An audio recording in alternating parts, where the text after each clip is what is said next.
Shogun just finished airing the 10th and final episode of its run, and I thought it was amazing. It's been a while since the show's captured this like lightning in a bottle hype for a miniseries, and then just like actually have it completely live up to the hype. When you think of shows that do this, you think of Band of Brothers or Chernobyl, or the first season of Fargo when that was initially meant to be a single series. And I think if I ever mention a miniseries again, Shogun will be one of those shows that I use at the same standard as an example of a great miniseries. Do not be fooled by our politeness. Death is in our air. We live and we die. War is coming. This is not where we die. We should be corpses by now. If you can't see that, you'll never be free of this prison. 己の務めを果たす覚悟はできておるか?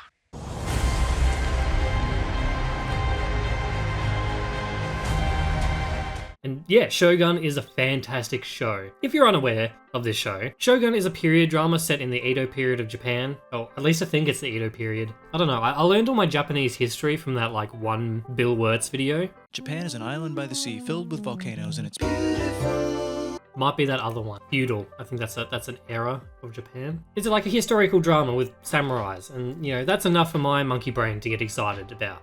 The show primarily follows John Blackthorne, played by an actor with one of the coolest names ever, Cosmo Jarvis. He's an English sailor who ends up in Japan and gets thrust into a foreign environment he has almost no knowledge of, and as well as getting embroiled into a political struggle for the entire rule of Japan. Our other primary characters rounding out the cast, and I apologise in advance if I butcher the pronunciations of anyone. Lord Toranaga, played by Hiroyuki Sanada, one of the High Lords vying for the power of Japan. Lady Mariko, played by Anna Sawai, who I thought was great in Monarch. Mariko is one of the very few people who can translate for Blackthorne. We also have Takehiro Hira, as Lord Ishida, and he's another one of the lords vying for control of Japan and is in direct opposition to Toranaga. I knew I had seen this actor in something before, but the entirety of watching the show, I could not for the life of me figure it out. And it turns out he was also in Monarch. Lastly, we have, Tadanobu Asano. He plays the best character in the show, Yabushige, and he's like a lower lord caught between the scheming of Toranaga and Ishido. A lot of people have been calling this show like Japanese Game of Thrones, which I feel is a bit reductive, but like if that's what you need to hear to like give this show a try, then, you know, sure. The show is based off a book of the same name written by James Clavell, who based his story off real historical events but used his own fictional characters for the story. Now, I won't explain what those historical events were because if you look them up, they will spoil the series. And to stop people making the same mistake I did when researching the show, I'd advise if you're going to watch the show, do not look any of it up. Do any of you ever do that thing where like you see a spoiler for a movie or a show online and then you really wish you hadn't saw it, so you like try and gaslight yourself into thinking you didn't see it and you're trying to forget it? Like, it never works for me, but like I feel when you try not to think about something, you just end up thinking about it more. It's the worst. I'm a bit off track, where am I? When I started watching this show, I was extremely impressed by the set designs and like the intricate costumes, and honestly how great everything looked. I mean, a lot of the like sets kind of look like shit, but that's like kind of on purpose. The fact that it looks like shit makes it look really good. I was surprised that FX was like willing to spend so much money on a miniseries, and it wasn't until much later when I was like talking to my grandfather about this show and I was recommending it to him, and I kind of learned that this isn't actually the first Shogun show. The original novel was also adapted in the 1980s as a miniseries that was apparently a pretty big deal. Even in Australia, where like before the age of streaming, we got like sweet fuck all in terms of good international television, unless you were like paying exorbitant prices for like Ozstar or Foxtel or something like that. So it was a pretty big deal in Australia back in the day, supposedly. After learning of that show's existence, I realized that like FX weren't taking that big of a risk in making the show because it had been done and been successful before. But that shouldn't detract from the fact that this show is amazing and it looks fantastic, because like you can have all the money in the world and still make movies and TV that look like shit. But looking good is one thing and being good is another, and that's, you know, where Shogun really starts to shine. The story is unique, engaging, complex, with the story being set in 1600s Japan, like the world and customs are very difficult to acclimatize to. And that's where John Blackthorne as a character comes in. Like his first duty to the story is to be the audience surrogate. He learns about the way things work, as we do. And the show spends a lot of time exploring the culture and the customs of the world and what it's like to live in the 1600s in Japan. Shogun is a show about samurai and political struggles, but that part of the show can't be told to great effect without the foundation of the world building that this show sets up. And, this might be where the show will tend to lose some people, because the show can really slow down its pace by quite a bit. But, if you can make it through something like the first season of Game of Thrones, then you could easily make it through this. That being said, it's not about making it through it, it's about enjoying it. What carries the show during these, slower times are the characters and the people who act those characters. I can't for the life of me remember anyone giving a bad performance in the show. Now, I will say that with the caveat that because most of this show is spoken in Japanese, I'm not able to pick up the minute details when it comes to, line delivery or accents and things like that. I can really only comment on, the delivery of emotion that the actors give the roles. And, everyone knocks it out of the park. They're stellar. I've seen a lot of people online saying that Anna Sawai's performance is Emmy-worthy, and they are not wrong. I already thought her performance in Monarch was good, but damn, she really gets a chance to shine in Shogun, where she has some much better written material to work with.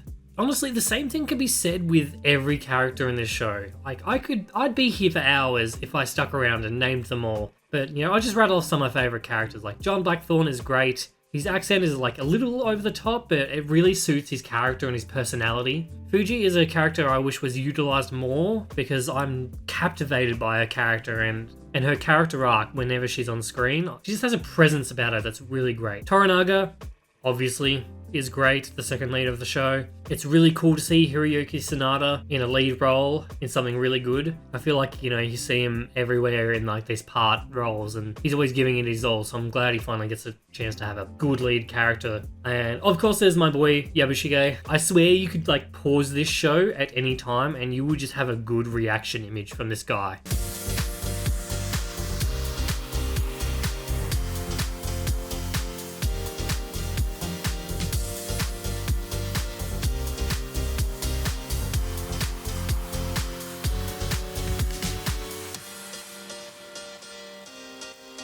I just love how animated this man is and how his facial reactions to literally everything that happens to him. He's absolutely my favorite character. With Shogun, the acting, action, cinematography, music, and story all just work in tandem to provide a truly memorable experience. So I was thinking about what I should rate this, and based on all the praise that I've been giving it so far, it's a 10 out of 10, right? And I'm a little torn. Every part of the show seems to be firing on all cylinder in a way that seriously impresses me. In the technical sense, I feel like this show should be a 10 out of 10. By all means, this show should work for me, and for the most part it does. It really, really does. And it took me some time to really figure out if I think this show is a 10 out of 10 or not. And I know you might be thinking to yourself, why are you making such a big deal about this? And, I've been reviewing games, movies, and TV on and off for a little while now. I've had this question lingering in my mind for a while, and Shogun is the show that has finally forced me to confront it. What makes a piece of media a 10 out of 10? Perfect score. I reckon every reviewer has asked themselves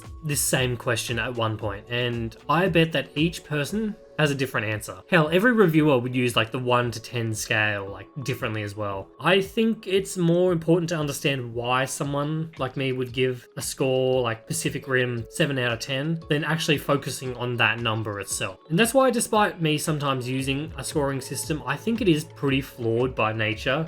Because the score 10 out of 10, it implies that a show or a movie or game is perfect. No flaws whatsoever. But that's never really the case. The best example of this for me is the Crash Bandicoot Insane Trilogy game. If you don't know about it, this game is a remake of the original Crash trilogy from the late 90s. It modernizes all the graphics, updates the game to include nice quality of life features the older games didn't have, and made one of my favorite games of all time better.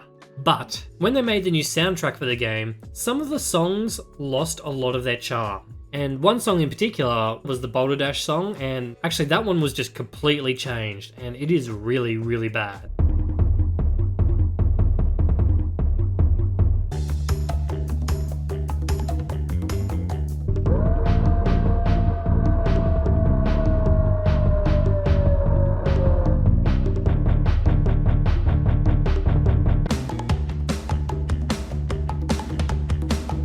But despite that, I still find the Crash Bandicoot The Insane Trilogy a 10 out of 10. And that's because I can look past that flaw. The point I'm trying to make here is that despite a 10 out of 10 being a perfect score, I don't think anything could live up to a ridiculously high standard of being perfect. Which brings us back to Shogun. This show is going to be forever used as a benchmark for what I believe constitutes a 10 out of 10. Once I finished the finale of the show and thought about it all night after watching it, I think I'm content in saying that, yeah, Shogun is a 10 out of 10. And while there are definitely some things I could probably nitpick at, I think it would be disingenuous to do that because I really only want to mention things I didn't like if I think that they took away from the overall experience and would be a reason to, alter the score. But the only time I ever felt like I wasn't completely satisfied with the show was the final episode. Without spoiling anything, after the show I was left a little unsure of how everything came together. The more I thought about it, the more it made sense to me. Part of that is because of how the story wraps up, and the other part of it is because I forgot a few details from previous episodes that mattered in this one, and that's because I was watching the show week by week instead of binging it. And the whole binge versus weekly release discussion is probably a discussion that warrants its own video, so we won't talk about that here. Once I put it all together in my mind, I came to terms with how it wrapped up and thought about it a bit more, and I was actually realized that it was actually really, really good. So Shogun gets a 10 out of 10 for me. I would recommend this show to almost anyone. The only people I wouldn't recommend it to are people who don't like to read subtitles and people who don't like any kind of gory violence. The violence in the show can be pretty brutal, but it's usually over and done with pretty quickly. But the gore, it's pretty gnarly. When it comes to subtitles, this one is non-negotiable. A main theme and plot point of this show is translation and understanding. All the characters in this show were speaking English to each other the entire time. It just wouldn't make any sense. I feel like audiences are more accommodating to subtitled movies and TV nowadays, but you still get those people who refuse to watch anything with people speaking to each other in languages other than English. So if that's the case with you, then you're probably not going to enjoy this show very much. So I leave this with you guys. Have you watched Shogun? If you did, what did you think of it? I definitely think that this show is an early contender for best show of the year, but I won't call it yet because we still have a few shows coming out this year, like House of the Dragon Season 2 or Severance Season 2, and who could forget the Knuckles TV show, which will probably be out by the time I finish this video. Actually, there was a show I watched earlier this year that I thought was pretty great. Oh, did you think we were done? If you thought the 10 out of 10 speech was getting off track from Shogun, we actually have a whole ass other show we're going to review today. You wish to be a crime reporter in Japan. Why? You think because you're a foreigner, the rules are different? この街の本当の姿を追うんです。 With information, everything you do has consequences. What's it like to be a yakuza? I could write about that. Yes, but then I'd have to kill you.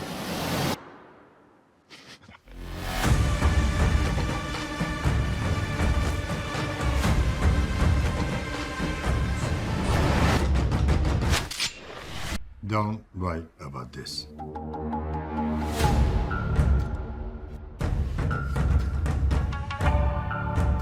We're doubling up on the Japanese English period dramas. Tokyo Vice might be one of the most underrated shows I've seen over the last couple of years. This show is so fucking good. Tokyo Vice tells the story of Jake Adelstein, an American who moves to Japan in the late 90s and early 2000s to become a reporter. It's a cool crime story that does what Shogun does for samurai, but for Yakuza instead. I will admit that Jake Adelstein as a character can feel very grating, especially in the first season.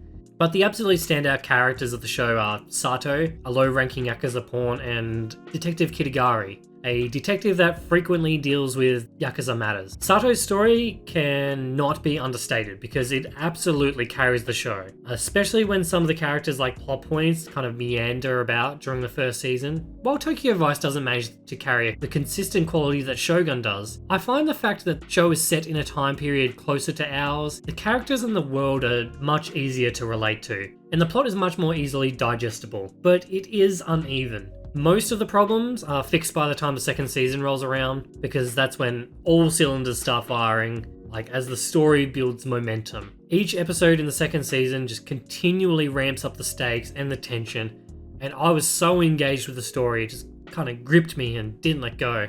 Tokyo Vice is a sensationalized telling of true events, which helps make the characters feel grounded and real, while taking creative liberties where it needs to in order to make their story arcs feel more cinematically cohesive. I'm unsure how many of these characters, other than Jake, are actually real people.